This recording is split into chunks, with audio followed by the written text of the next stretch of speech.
তাদেরকে আসতে দেন। তাদের যারা আসে এই মাহফিলে তাদের কিছু ভালো দিক তো আছে, নইলে মাহফিল আসবে কেন? তাদের তো অন্য জায়গা ছিল, কিছু ভালো দিক আছে। এইটাকে কাজে লাগিয়ে যেটুকু ত্রুটি আছে, কিছুটা শিখ অথবা বেদাতের কিছু থাকতে পারে, এগুলো ভালোবেসে ওদেরকে দাওয়াত দিয়ে একদিন খাওয়ান। 19 দিন ব্যাপী মাহফিল, মানুষের কান দিয়ে ঢুকতে তো হবেই, কিন্তু কানের চাইতে গলা দিয়ে ঢুকলে বেশি কাজ হয়, তাই না? আপনি খাওয়াবেন।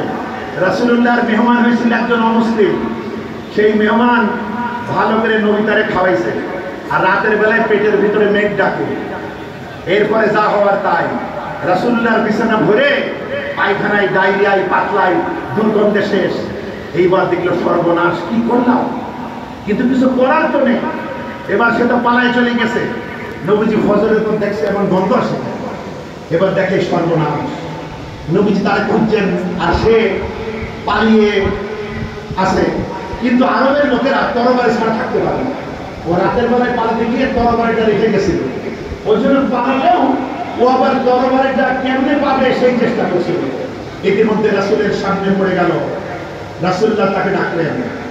তিনি তার চেহারা দেখে বুঝতে পারলেন সে ভয় পাচ্ছে। নবী বললেন, শোনো অমুসলিম, তুমি রাত্রে এত কষ্ট করলে, আমাকে একবারও ডাকে নাই, তাহলে তোমার তো আর এত কষ্ট হতো না, আমি তো তোমার কিছু খেদমত করতে পারতাম। সুবহানাল্লাহ। নবীর পথ চলে, কোন নবীর দল আপনি করেন শোনেন, আপনার নেতা কিনা শোনেন। নবীর পথ চলে বুড়ি কাটা করতে, আরে বুড়ি ফু দিলেই উড়ে চলে যায়, আর বুড়ি কাটা করতে। নবী কষ্ট পান, আর বুড়ি কিভাবে হাসে? খিল খিল করে হাসে। তাই করেননি আপনারা ছোটবেলায়? খিল খিল করে হাসে। আজ টাকা নাই, নবী খুশি হন নাই। নবী ভাবছেন টাকা নাই কেন? তাহলে বুড়ি কি অসুস্থ? ভালো করে শুনুন, টাকা নাই, বুড়ি অসুস্থ, এটা ভাবতে হলে কি রকমের মন লাগে। সুবহানাল্লাহ। মানবতার নেতৃত্ব দিতে হলে এই কুটি মাসের মতো প্রাণ নিয়ে চললে হবে না, রাজকীয় মন লাগবে।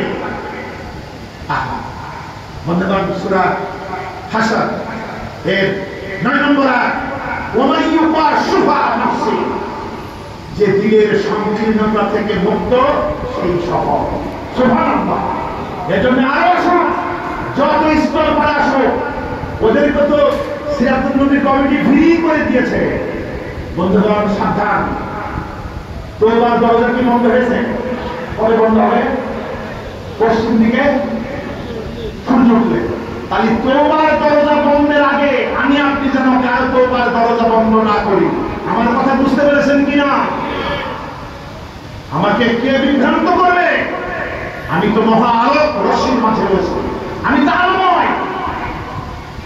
বন্ধুগণ, এই আলোয় সংস্কারের শিক্ষা নিয়ে যারা পরিশুদ্ধ হলো, আমি খুব অল্প কথায় একটু বলি, বোধহয় সময় আছে, একটু হয়তো স্লিপ করে ফেলতে পারি, সামান্য একটু খবর চোখে দেখবেন। কিন্তু আমার তো মনে হয়েছে খুবই গুরুত্বপূর্ণ একটা সাবজেক্ট, যেটা এই সময়কার পৃথিবীর জন্য খুবই জরুরি। আচ্ছা, সম্মানিত সভাপতি আমাকে স্নেহ দেখিয়েছেন, আমরা বলি আলহামদুলিল্লাহ, আমরা তাকে স্বাগত জানাই।